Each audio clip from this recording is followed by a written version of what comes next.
네, 하나님 말씀 보도록 하겠습니다. 여호수아 4장 1절부터 18절까지의 말씀입니다. 저와 여러분이 한 절씩 교독하고 마지막 절은 합독하도록 하겠습니다. 여호수아 4장 1절부터 18절까지의 말씀 교독합니다. 그 모든 백성이 요단을 건너가기를 마침에 여호와께서 여호수아에게 말씀하여 이르시되, 그 모든 백성이 요단을 건너가기를 마침에 여호와께서 제가 1절 읽었어요. 2절.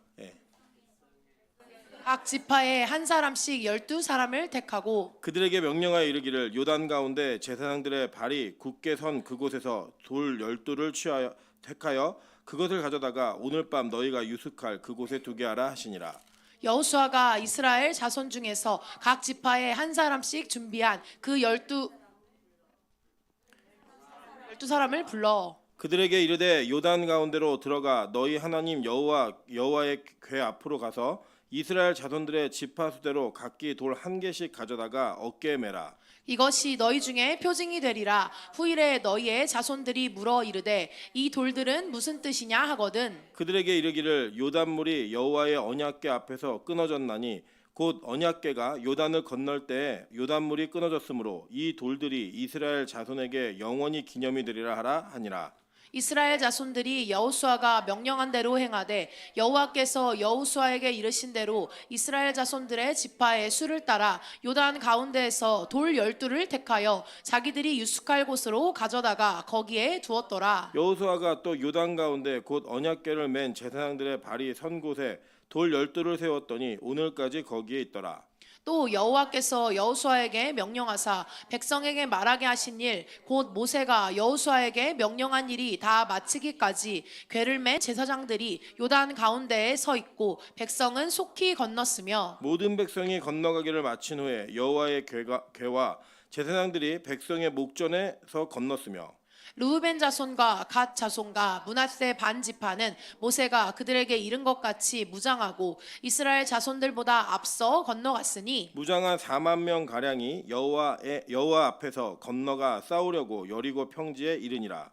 그날에 여호와께서 모든 이스라엘의 목전에서 여호수아를 크게 하심에 그가 생존한 날 동안에 백성이 그를 두려워하기를 모세를 두려워하던 것 같이 하였더라. 여호와께서 여호수아에게 말씀하여 이르시되, 증거궤를 맨 제사장들에게 명령하여 요단에서 올라오게 하라 하신지라. 여호수아가 제사장들에게 명령하여 이르기를 요단에서 올라오라 하매 여호와의 언약궤를 맨 제사장들이 요단 가운데에서 나오며 그 발바닥으로 육지를 밟는 동시에 요단물이 본 곳으로 도로 흘러서 전과 같이 언덕에 넘쳤더라. 아멘. 네, 주변에 있는 분들에게 이렇게 한번 인사하도록 하겠습니다. 당신은 참 나랑 다른 것 같은데 똑같습니다.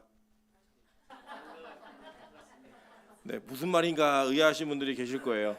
사실 우리가 교회라는 공동체가 저는 이 세상에서 가장 신비로운 공동체라고 생각합니다. 뭐 신학적으로 신비로움도 있지만 보통은 동호회나 어떤 특정한 공동체는 어떤 특정한 목적을 가지고 이렇게 뭉치고 모이거든요. 근데 교회는 정말 다양한 사람들이 만나는 것 같습니다. 나이도 불문하고 직업도 불문하고 성격이나 뭐 여러 가지 성향 자체도 다 각자 나름대로의 소견들이 있습니다. 그럼에도 불구하고 우리가 같은 이유는 뭐냐면 예배하고 있는 하나님의 백성이라는 그 사실 하나입니다. 저는 이 아주 절대적인 명제 하나가 우리 빛가서공교회가 하나 되는데 가장 큰 힘이 되는 그런 은혜가 되기를 주님의 이름으로 축원합니다. 네, 오늘은 여호수아 4장 1절부터 18절까지의 말씀을 가지고 서 있어라는 제목으로 하나님 말씀 증거하도록 하겠습니다. 여러분 오늘 잘 아시는 말씀인데 이 말씀에 있는 내용들을 자세히 읽어보시면 우리가 기존에 알던 내용들과는 조금 차이점들이 몇 가지 있는 것들을 발견하시게 될 겁니다. 먼저는 이 여호수아가 백성들을 이끌고 홍해를 건넜던 모세와 같이 이 요단강의 기적을 이루면서 이스라엘 공동체 앞에서 하나님께서 우리와 함께 하신다라고 하는 정확하고 분명한 기적과 이적을 보이시는 그 사건이 있습니다. 그리고 그 가운데에서 하나님께서 특별한 명령을 하나 하세요. 뭐냐면 첫 번째는 그 요단 가운데 제사장들이 서 있었던 그 자리에 있는 돌 12개를 가져다가 너희들이 오늘 밤 머무를 곳, 유숙할 곳에 갖다 두라라고 얘기합니다. 여기 어디면 길갈이에요. 길갈. 그 길갈에 두라라고 얘기하셨고 그 길갈에다 둔 이야기와 동시에 그곳에 있는 돌을 또 12개를 가져다가 이 제사장들이 서 있는 곳에 갖다 둬라라고 얘기하면서 돌을 교환하고 체인지하는 모습으로 나타나는 것을 보게 됩니다. 그래서 이 돌은 뭐 그냥 내 강에서 갖고 왔다라고 만도 얘기할 수 없고, 또 여기 있는 돌만 갖다 놨다라고 얘기할 수 없이 여기 있는 돌은 갖다 놓고 저기 있는 돌을 가져다가 다시 강에다 갖다 놓는 이 교체 작업을 하나님께서 여호수아를 통해 명령하셨다라는 거예요.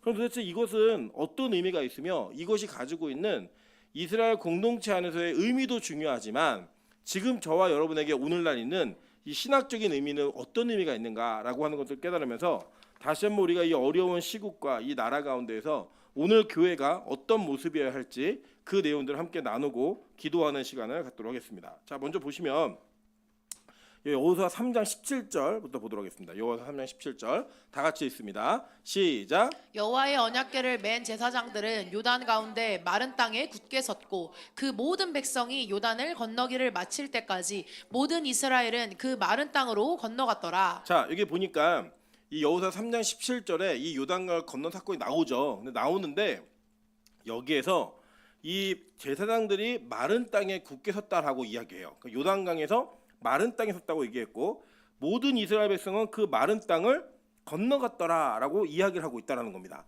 자, 계속 볼까요? 4장 23절부터 24절까지의 말씀입니다. 한번 보도록 하겠습니다. 시작. 너희의 하나님 여호와께서 요단 물을 너희 앞에서 마르게 하사 너희를 건너게 하신 것이 너희 하나님 여호와께서 우리 앞에 홍해를 말리시고 우리를 건너게 하심과 같았나니 이는 땅의 모든 백성에게 여호와의 손이 강하게 하신 것을 알게 하며 너희가 너희 하나님 여호와를 항상 경외하게 하려 하심이라 하라. 자, 여기 보니까 이것이 홍해 사건과 같은 사건이라고 얘기했죠. 근데 그들이 건넌 땅이 무슨 땅이래요? 마른 땅이었고 그 요단 하나님께서 말리셨다라고 얘기하면서 땅이 말랐다라고 이야기를 합니다. 근데 여러분 이게 얼마나 신기한 일이냐면 한번 잘 생각해 보세요. 이 홍해 사건과 요단강 사건은 신학적으로는 같은 의미이지만 그 현상적으로는 좀 다른 의미가 두 가지가 있었어요. 하나는 뭐냐면 첫 번째는 요단강은 하나님께서 미리 갈라놓지 않으셨고 제사장들의 발이 물에 잠겼을 때부터 그 요단강의 물벽이 서기 시작했습니다. 그러니까 두 번째 차이점이 뭐였냐면 이 요단강은 양쪽으로 갈라진 게 아니라 어떤 한쪽의 벽면이 멈춰서면서 물벽이 멈춰서면서 그 밑으로 물이 내려오지 않았다라는 거예요. 뭐 이거를 과학적으로 가능하냐, 이게 진짜 있는 일이냐, 뭐 여러 가지 그런 논쟁들을 사실 저는 믿지 않는 자들과 해야 될 논쟁이지 믿는 분들과 해야 될 논쟁은 아니라고 생각합니다. 뭐 여러분 그냥 간단히 생각하시면 천지를 창조하신 하나님께서 물 하나 못 세운다라고 생각하시면 여러분 이건 좀 어폐성설, 그러니까 어불성설이죠. 우리가 뭔가 말에 어폐가 안 맞는 내용들이 있는 겁니다. 그러니까 하나님이 천지를 창조했다는 것 자체가 믿어지기 시작하면 성경에 있는 기적은 못 믿을 기적이 있다 없다? 없다. 우리 옆 사람에게 인사하겠습니다. 지금 당시 예배하는 게 기적입니다. 예. 지금 여러분이 예배하고 있는 일이 홍해가 멈춰선 일보다 더 큰 기적이에요. 우리 그럴 사람이 아닌데 예배하게 하셨잖아요. 그래서 이게 있었냐 없었냐는 이 논외로 하고 진짜 일이 일어날 때 그 홍해가 갈라진 사건은 물이 양쪽 벽으로 갈라졌죠. 근데 이거는 한쪽에 멈췄단 말이에요. 놀라운 사실은 그런데 바로 그 땅을 건너자마자 이들이 느꼈던 건 뭐냐면 이 땅이 마른 땅이었다는 거예요. 여러분 이거는 굉장히 큰 신학적인 의미가 있습니다. 먼저 이런 내용들이 성경에 반복적으로 나타나고 있는 것들을 우리가 살펴볼 수 있는데 한번 보도록 할게요. 창세기 2장 5절부터 7절입니다. 여호와 하나님이 땅에 비를 내리지 아니하셨고 땅을 갈 사람도 없었으므로 들에는 초목이 아직 없었고 밭에는 채소가 나지 아니하였으며 안개만 땅에서 올라와 온 지면을 적셨더라라고 얘기해요. 자, 그러니까 하나님께서 이 땅 우주 만물을 창조하신 이후에 사람을 늦게 창조하셨잖아요. 근데 그 사람을 창조하기 전에 그 땅의 상태가 어땠는지를 얘기하는데 안개가 올라와서 온 땅이 어떻게 돼 있대요?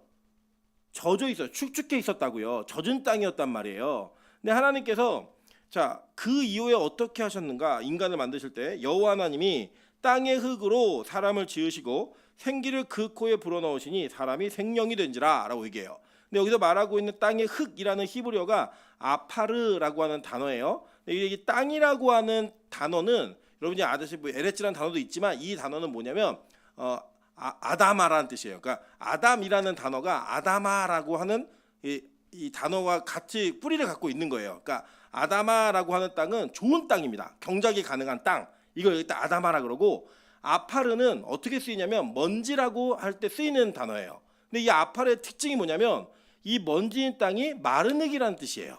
그러니까 이제 마른 땅에, 그러니까 좋은 땅에 젖어 있는 땅에서, 그러니까 젖어 있는 좋은 땅은 사실 비옥한 땅이에요. 그 땅에서 하나님께서 굳이 먼지를 골라서 그 먼지를 딱 끄집어내셨는데 그 먼지가 마른 먼지였다는 거예요. 그 마른 먼지에다가 하나님의 생명을 불어 넣으니까 어떤 일이 벌어진 거예요? 그게 사람이 됐다라고 얘기하는 겁니다. 자, 그러니까 사람은 어디로부터 나왔냐면 이 아담아라고 하는 좋은 땅으로부터 출발한 존재인데 그 땅에 있는 아파르, 먼지로 만드신 존재라는 거예요. 그래서 젖은 땅에서 마른 흙으로 창조되어진 존재가 누구냐? 바로 인간인 겁니다. 우리 사람인 거예요, 아담. 그런데 이 그렇게 창조되어진 자들이 하나님께서 주시는 은혜 속에서 옛사람이 죽어버리고 새사람으로 창조되어지는 일들을 하나님은 홍해를 건너고 요단강을 건널 때 동일한 사건으로 보이셨다라는 거예요. 한번 볼까요? 자, 출애굽기 14장 21절입니다. 모세가 바다 위로 손을 내밀매 여호와께서 큰 동풍이 밤새도록 바닷물을 물러가게 하시니 물이 갈라져 바다가 어떻게 됐어요? 마른 땅이 된지라 라고 얘기합니다. 히브리어가 하라바라는 단어인데 마른 땅이 되어버린 거예요. 자, 근데 보세요. 제가 이제 뒷면에다 그림을 넣었는데 우리 간지 뒷면에 보시면 그림이 하나 나옵니다. 그림 보이시나요? 네, 이 그림은 우리 교회만이 갖고 있는 그림입니다. 네, 우리 최현식 형제가 그려준 그림이에요. 제가 요청해가지고 지금 위에 있는 그림은 이스라엘 백성들이 홍해를 건너고 있는 단면도를 보여드리는 그림이에요. 그러니까 이제 이게 단면을 보시면 이 사람들이 다 물속을 어떻게 해요? 들어갔다가 다시 나오죠. 그래서 이거를 성경은 세례라고 표현하는 겁니다. 그러니까 물에 들어갔다 완전히 몸이 잠겼다가 나오는 게 세례였잖아요. 그 들어갔다 나오는 세례의 모습을 표현하는 건데, 자, 아래 그림은 뭐냐면 이들이 건너가는 모습을 뒤에서 바라본 거예요. 자, 이해되세요? 네, 자, 뒤에서 바라보니까 이들은 땅에서부터 마른 땅을 바다에 갈라진 마른 땅을 건너간 거죠. 건너갔는데, 자, 보세요. 자, 앞에서 보면 이건 어떻게 보이는 거냐면 제일 첫 번째 선 사람이 있었겠죠. 예, 이 홍해를 건널 때 제일 첫 번째 선 사람이 올라오게 되면 이 사람은 안 보이다가 갑자기 쑥 하고 올라오는 거죠. 근데 그 땅이 무슨 땅이에요? 마른 땅. 그러니까 마른 땅에서 누가 올라와요? 세례를 받은 사람이 올라온다. 그 이게 뭐겠어요? 네? 네, 새로운 창조된. 그러니까 옛 사람은 죽고 새롭게 창조된 사람인데 젖은 땅을 하나님 말리셔가지고 그 마른 땅으로 사람을 창조하시는 모습을 보여주시는 거라는 거예요. 이게 뭐냐? 바로 새로운 창조의 개념인 겁니다. 자, 이것과 동일하게 하나님은 이 요단강을 건너는 이스라엘 백성들에게, 이 이스라엘 백성 요단강 건널 때 여호수아하고 갈렙하고 엘르아살 빼놓고는 다 죽었어요. 그러니까 2세대라고요. 두 번째 세컨 제너레이션 2세대가 이 땅을 요단강을 건널 때 그들이 건넌 땅이 무슨 땅이에요? 마른 땅을 건너고 있는 거예요. 아까 우리 보셨잖아요. 3장 17절에 마른 땅을 건넜다. 그리고 이게 누구와 같은 사건이냐면 홍해를 건너는 것과 같은 사건이었다라고 이렇게 설명해 주고 있다라는 거예요. 그러면 이들도 역시 여기를 지나면서 뭘 받은 거예요? 세례를 받은 거죠. 그 세례를 받으면서 어떻게 된 거예요? 옛사람은 죽고 마른 땅으로부터 새 사람이 올라오는 거예요. 자, 그런데 하나님이 그렇게 올라온 사람에게 하나님께서는 무언가 하나님의 사명을 맡기시고 하나님이 이것이 무슨 의미가 있는지를 알려주시면서 돌 갖다 세우고 거기는 돌 갖다가 가져가 이 얘기를 한 거예요. 여러분 잘 보시면 열왕기하에도 이런 이야기가 나옵니다. 열왕기하 2장 8절입니다.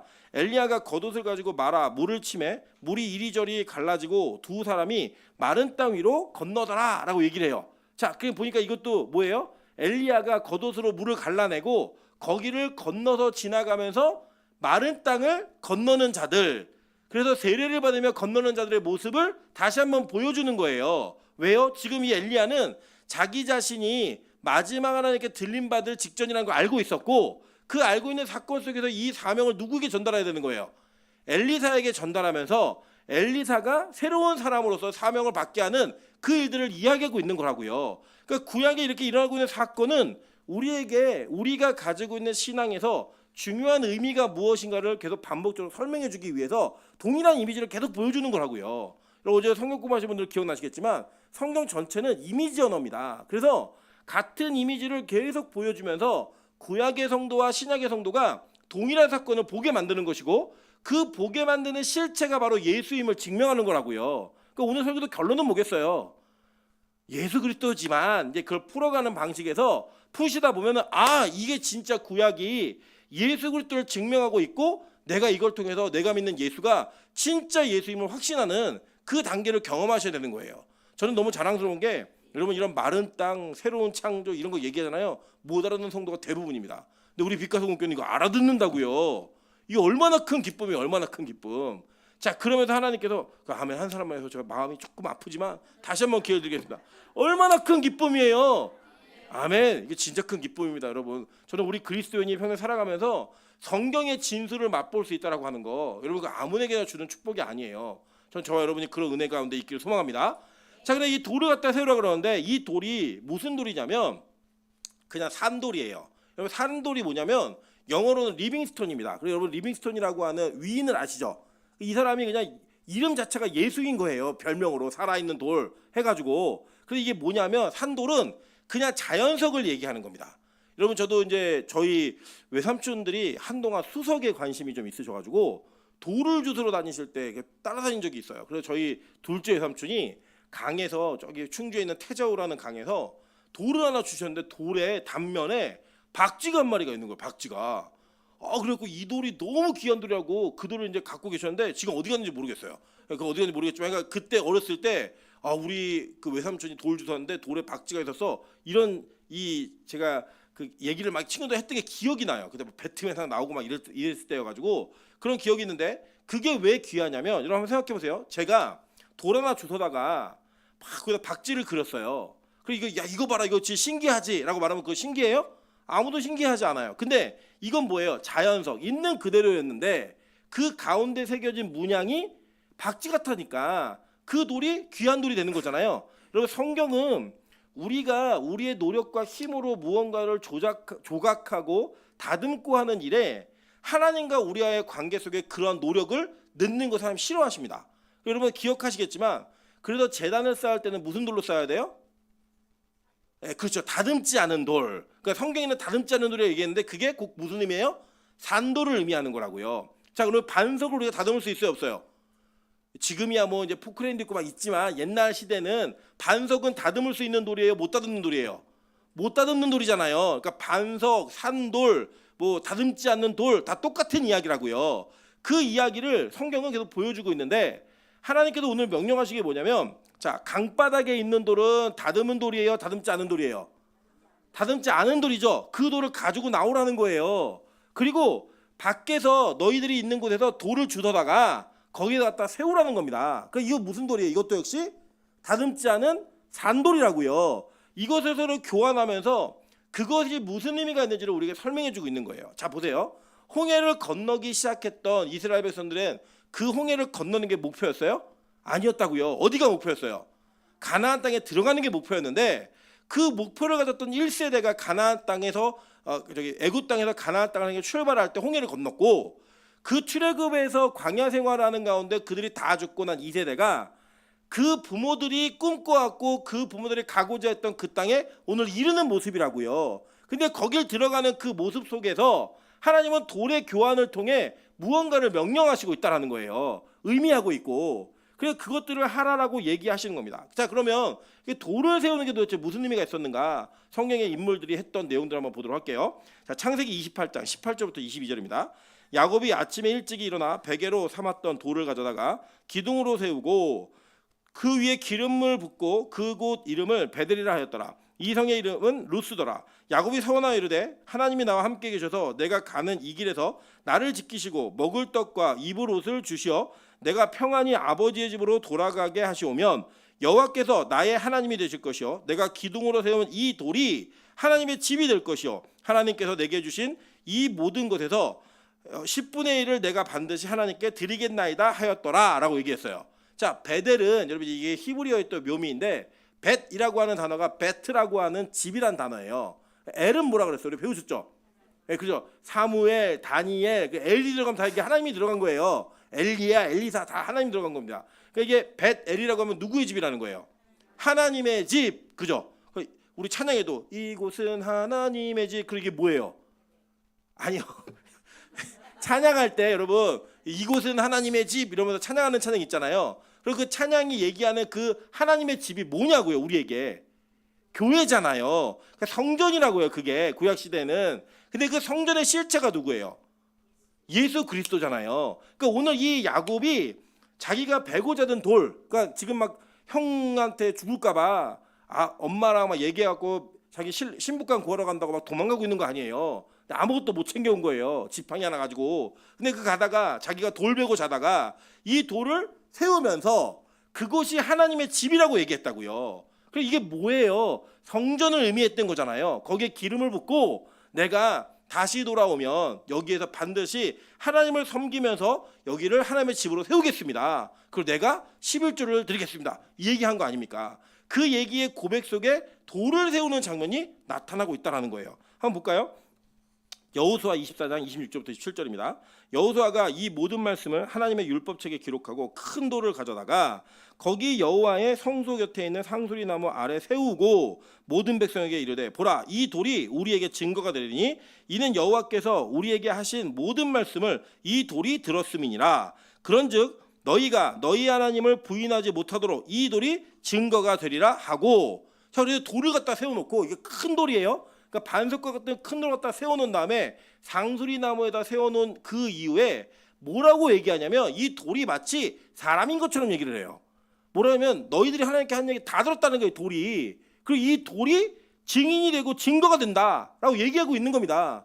그러니까 지금 일관되게 돌이 세워지는 장면 속에서 이 돌이 무엇을 의미하는가가 성경에서 보여주고 있죠. 자, 계속 볼게요. 사무엘상 7장 11절부터 14절 다 같이 한번 읽어보실게요. 자, 시작. 이스라엘 사람들이 미스바에서 나가서 블레셋 사람들을 추격하여 벳갈 아래에 이르기까지 그쳤더라. 사무엘이 돌을 취하여 미스바와 센 사이에 세워 이르되 여호와께서 여기까지 우리를 도우셨다 하고 그 이름을 에벤에셀이라 하니라.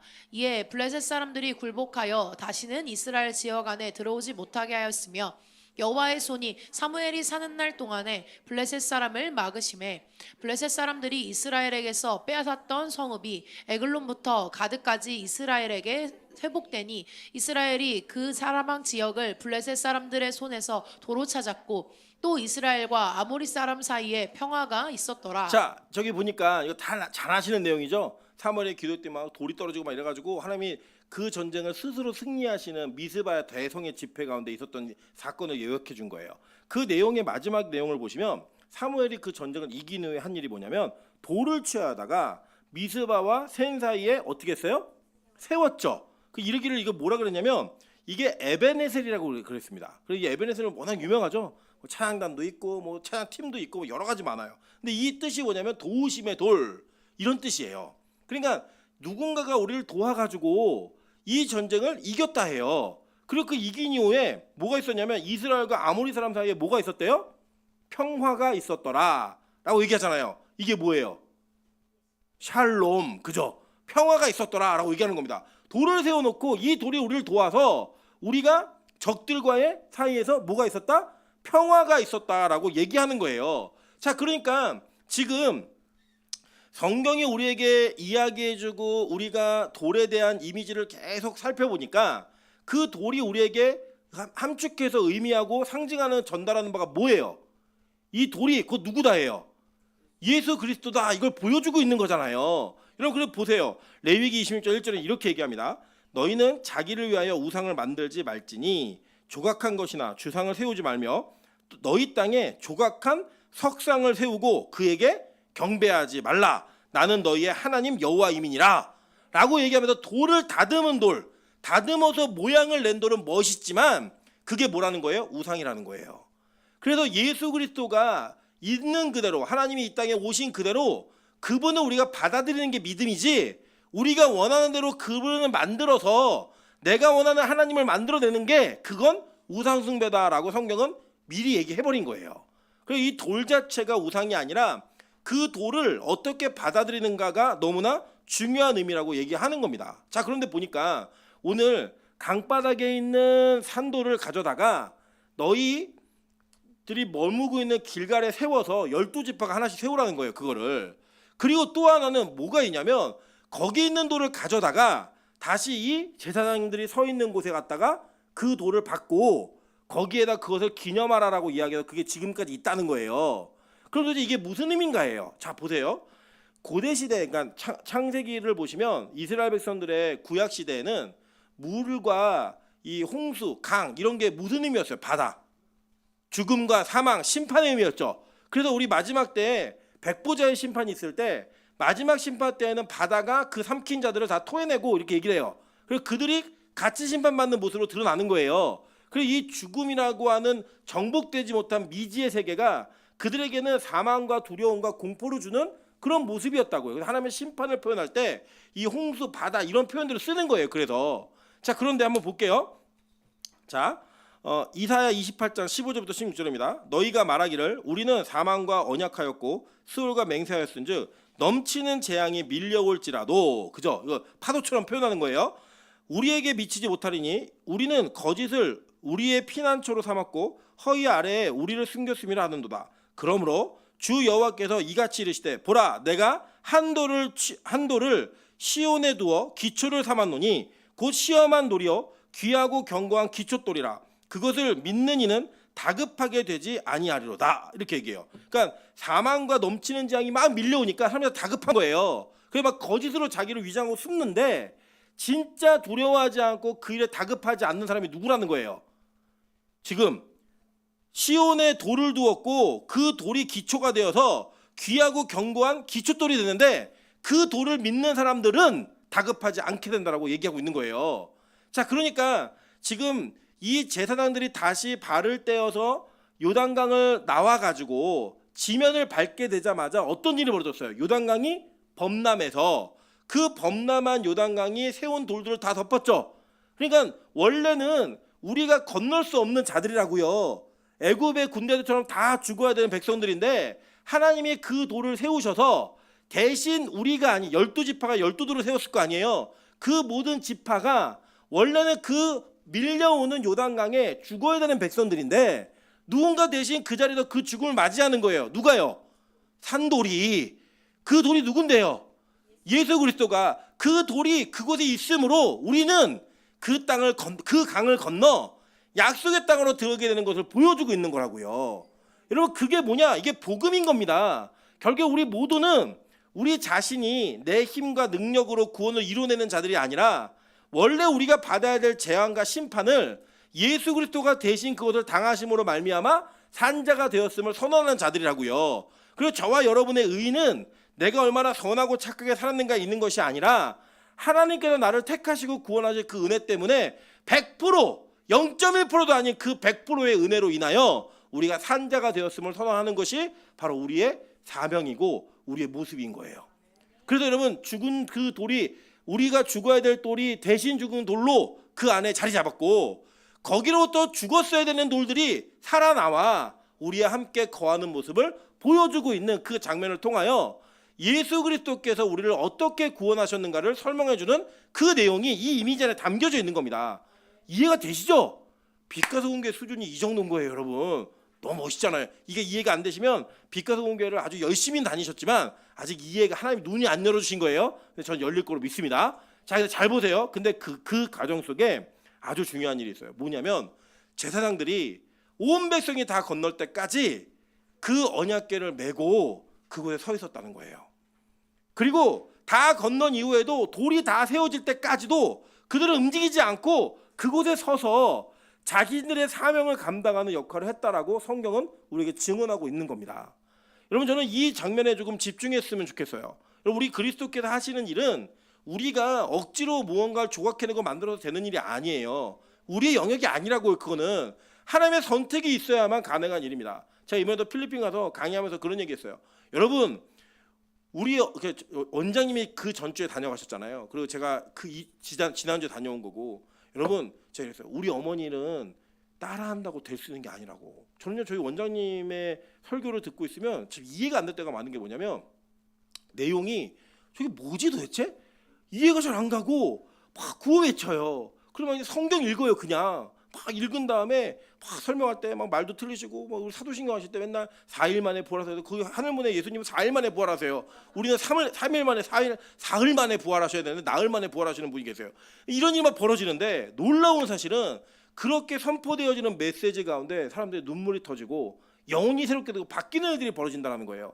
이번에 필리핀에도 진짜 막 사람들이 흥분해가지고요 찬양을 하는데 무슨 일반 그 세상의 콘서트장에 가가지고요 물 뿌리면서 막 찬양하듯이 그렇게 사람들이 막 찬양을 해요. 그런 일들이 막 벌어져요. 이거는 흉내내서 되는 게 아니에요. 그분 선택에 의해서 이루어지는 일이라 제가 항상 얘기하는 뭐냐면 하늘문에 있는 신학생들한테도 니들 이거 흉내내다가 망한다 반드시 제가 얘기해요. 왜냐 그거는 내 열심으로 되는 게 아니라고요. 그래서 제가 그랬어요. 이 필리핀 목사님들한테 그래서 제 거는요 따라하시면 저만큼 할 수 있어요. 배우면 저보다 더 잘할 수도 있어요. 그럼 저 따라오세요. 얘기했어요. 예, 그래 저를 홍보하고 왔습니다. 가서 저 엄마 따라가지 말고 저 따라오라고. 자, 근데 이거 왜 그랬냐면 이 노력의 영역과 노력의 영역이 아닌 영역이 있단 말이에요. 자, 그런데 돌이 세워지고 돌을 가져오고 이건 하나님의 명령이어서 그대로만 해야 되는 일이에요. 근데 그 일이 진행되는 모든 과정 속에 누가 있었냐? 제사장들이 하나님과 그 백성들의 구원의 역사가 이루어지는 과정 속에 그 강의 중간, 즉 죽음이라고 하는 그 앞에 서서 그 모든 백성이 그 땅을 다 건널 때까지 걷게 되고 서 있었던 거예요. 다른 게 아니라 그냥 그거 서 있는 거 딱 한 가지였던 거예요. 야, 니들 서 있어. 그럼 언제까지 서 있었냐면 하나님께서 여호수아에게 말씀하시고 여호수아가 이야기하기 전까지 서 있었던 거예요. 잘 보세요. 하나님, 그러니까 성부 하나님과 여호수아가 누구랑 이름이 똑같아요? 예수 그리스도와 똑같죠. 그 예수가 우리에게 명령하기 전까지 그 바닥에서 돌을 들고 서 있는 거예요. 여러분 얼마나 무서우실 것 같아요. 잘 한번 생각해 보세요. 우리가 막 어떤 영화 같은 거 보면은 막 뒤에 막 헤일이 막 오고 막 이러면 막 뛰잖아요, 다들. 뛰는데 뒤에 막 헤일이 막 오고 있는 걸 보면서 쓰나미 같은 거 오면은 그 뒤에 뛰는 사람들 얼마나 불안하고 힘들까요? 여러분 그런 생각 안 드셨겠어요? 여러분 우리가 운전하다가도요. 덤프 트럭이 양쪽에 있으면요. 그 덤프 트럭 중간에 가갖고 나란히 가는 차는 없습니다. 그 사이를 빨리 빠져나가든지 빨리 그 차보다 멀어지는 둘 중에 하나지 거기 나란히 서가지고 가보자고 재밌다고 이런 사람 없다고요. 그러니까 그 요단강이 머물러 있는 그 가운데 서 있는 제사장들은 무서웠을까요? 안 무서웠을까요? 아니 요단강이 확 덮치면 그냥 죽는 거 아니에요. 그 무서움과 두려움을 대면하고 직면하는 상황 가운데 거기에서 백성들이 다 지나갈 때까지 서 있더라는 거예요. 그게 누구였냐? 제사장들의 역할이었다고 성경은 말하는 거예요. 저는 지금 한국 땅이 너무 어려운 시기라고 생각합니다. 이제 4월 4일 날 뭐 정말 이 나라의 중요한 결정을 해야 되고 그 결론이 무엇인지 사실 다 추측만 하지 아무도 확신할 수 없어요. 확신할 수 없고 여기에서 어떤 입장을 취해야 돼서 무슨 결과가 나와야 된다라는 이런 얘기는 이제 더 이상 우리 입에서 나오지 않았으면 좋겠어요.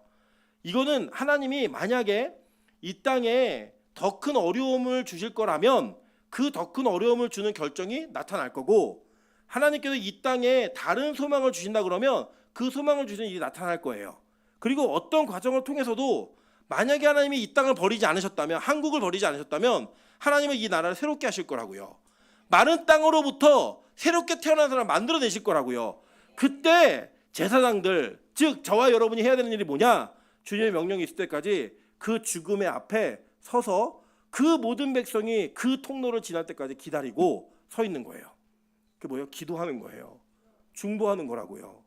저는 오늘도 이제 보세요. 이제 4월 4일 이틀 남았는데 그 이틀 동안에 많은 교회들이 쓸데없는 얘기 진짜 많이 할 거고요. 많은 사람들이 그곳에 가서 어떻게 해야 된다라고 하는 이야기들 수도 없이 많이 얘기할 겁니다. 저는 제 안에 내린 결론이 있고 하나님 꼭 이렇게 해주셔야만 합니다라는 기도의 제목이 있지만 그걸 강대상에서 공포해서 성도들에게 혼란이나 어려움을 주고 싶진 않아요. 그러나 중요한 건 뭐냐면 우리는 끝까지 포기하지 않고 기도해야만 합니다. 저는 하나님이 어려움의 결정을 주실 수 있다고 믿어요. 왜냐 어려움의 결정을 우리가 받아들여야 돼요. 받아들일 수밖에 없는 존재들이고요. 그런데 만약에 그런 결론이 있다고 하더라도 저는 이 땅에 대한 포기를 하지 않을 거예요. 복음에는 사실 국경도 없고 국적도 없어요. 그러나 복음 전하는 자에게는 조국이 있고 민족이 있는 겁니다. 여러분 세계교회는 하나님의 신앙 안에서 다 하나의 교회라고요. 그러나 저는 대한민국의 목사예요. 그래서 저는 이 땅을 위해 기도하는 겁니다. 제가 선 땅을 위해서 기도해야만 하고 이 선 땅에서 모든 자들이 하나님에 대한 신뢰를 하지 않고 자기들의 목소리를 강당에서 마이크 잡고 얘기할 때 누군가는 가만히 서서 기도하는 사람이 있어야 된다고요. 그 죽음 앞에서 두려움을 넘어서서 하나님께서 우리를 도우신다고 생각하고 내 옆에 그 세워지는 돌을 바라보며 내 옆에서 그 돌을 취해가는 모습을 바라보며 예수로 인해 죽고 예수로 인해 사는 존재가 어떤 존재인지를 보여줘야만 하는 그런 사명이 우리 안에 있다라고 저는 확신합니다. 여러분 여러분의 나름대로의 결론이 있으실 거고 여러분 나름대로의 마음의 소원함이 있으실 거예요. 그런데 여러분 그것이 여러분의 목소리를 변하게 됐다고 하면 여러분은 돌을 새기는 우상을 섬기고 있는 사람들이에요. 돌을 새기는 사람들이라고요. 여러분이 그러면 뭐 아무것도 안 하냐? 기도하시라고요. 기도하시고 이거를 결정하는 거 하나님이 그 재판관들의 마음을 움직이셔도 결정하실 거예요. 여러분 그러면 그렇게 결정되어지는 상황을 통해 우리는 하나님의 뜻이 무엇인지 발견할 수 있어야죠. 적어도 교회는 그 뜻을 기대하고 바라보며 그 다음을 바라봐야죠. 여러분 선지자들이 자기가 살고 있는 나라의 심판과 멸망을 선포할 때 얼마나 괴로웠겠어요. 우리 동네가 불타 없어질 겁니다. 여러분의 민족이 다 사로잡혀가고 이 성이 무너지고 성전이 파괴될 것입니다. 그 선언을 하는 게 얼마나 힘들었겠냐고요. 근데 그 힘든 것 가운데 그들에게 있어도 소망은 뭐냐면 하나님이 말씀을 통해 반드시 포로로부터 귀환하시겠다라고 하는 그 약속을 선포하셨다는 거예요. 반드시 새롭게 회복시켜 주겠다는 그 언약을 동시적으로 선포해 주셨다는 겁니다. 여러분 저는 그게 교회의 소망이어야 된다고 생각해요. 여러분 제가 볼 때 앞으로 한국교회 어려울 겁니다. 한국교회에 소망이 없는 것처럼 보일 만한 절망의 상황들이 너무나 많이 있을 거예요. 근데 누군가는 그 상황 앞에서 하나님의 법궤를 메고 서서 그리스도께서 우리를 살리시고 죽이시는 그 은혜를 보이시는 장면을 볼 때까지 기다려야만 하는 사람들이 있다고요. 그게 누구냐? 제사장들, 즉 지금의 왕 같은 제사장인 성도들인 거예요. 저는 우리 빛가소금교회가 쓸데없는 정치 노름에 휩쓸리지 않기를 소망합니다. 저는 이 땅을 바라보시는 하나님 앞에서 하나님께서 서 있어! 라고 명령하실 때 누군가 서 있을 수 있다면 그게 빛가소금교회가 되기를 소망합니다. 여러분 그렇게 서 있는 모습을 통하여 세상이 흔들리고 세상의 많은 사람들이 하나님을 신뢰하지 못하는 모습으로 나아갈 때 여러분 우리는 주님을 신뢰하는 모습으로 진짜 교회가 어떤 교회인지를 보여줄 수 있는 그런 자부심이 있어야 된다고 생각해요. 그러면 저는요 제가 그런 얘기합니다. 저는 물론 성도들을 사랑하고 교회 사랑하지만 교육자들에 대한 특별한 마음이 있어요. 이 세상에 쪽팔리지 않았으면 좋겠어요. 적어도 세상이 목사를 바라보면서 아 목사님이니까 저렇게 할 수 있구나, 사역자니까 저렇게 할 수 있구나라고 하는 이야기들을 들었으면 좋겠어요. 물론 그게 우리의 의가 되는 차원에서가 아니라 우리가 하나님이 어떤 분인지를 가르치는 사람들이잖아요. 어떻게 해야 우리의 죽음으로부터 영원한 생명을 얻어내는지를 말해주는 사람들이잖아요. 그런데 우리에게 그 생명력이 없고 그 하나님을 신뢰하는 마음이 없다? 그러면 이거 정말 쪽팔린 거 아니에요?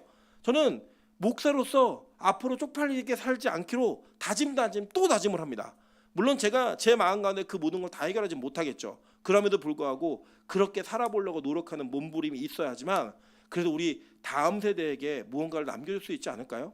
저는 빛가소금교회가 뭐 100년 만년 이렇게 가야 된다고 생각하지도 않습니다. 누군가가 우리가 붙들고 있는 복음을 올바르게 듣고 그 들은 복음을 지켜갈 수만 있다라고 한다면 우리에겐 다음 세대가 있는 거예요. 여러분 여기 우리 공동체 안에 있는 어떤 공동체원이 이 말씀을 듣고 평생을 이렇게 살아갈 수 있는 힘을 가지고 또 어딘가에서 복음을 전하고 있다면 이 복음은 끝나지 않은 거라고요. 저는 그러한 차원에서 진짜 여호수아 시대의 제사장들이 자신들이 그 물벽이 서 있는 그 앞에서 두려움을 느끼면서 서 있었던 그들에게 하나님께서 명령하셨던 것들을 지켰던 그 제사장들 같은 모습으로 저는 오늘 그리고 내일 모레까지 모레 11시까지 정말 나라와 민족을 위해 기도하는 서 있는 성도들이 빛가소금교회 성도 되시기를 주님으로 축원합니다. 저는 여러분 개인적으로 시간이 되시고 여유가 되시는 분들은 금식이라도 하시면서 하루라도 한 끼라도 금식하시면서 하나님 이 나라에 그냥 주님의 뜻을 기다리며 서 있는 자들이 있습니다. 예수로 살고 예수로 죽는 것을 고백하며 포기하지 않는 백성들이 있습니다. 하나님 이 나라를 불쌍히 여겨주시고 무엇보다 한국교회를 불쌍히 여겨주셔서 주님 반석이신 예수 그리스도 산돌이신 그리스도께서 우리의 생명이 되시고 구원이 되시는 것을 믿고 고백할 수 있는 진짜 교회가 되기를 주님의 이름으로 축원합니다. 제가 찬양으로 기도하며 나아가도록 하겠습니다. 우리 아무것도 두려워 말라. 여러분 이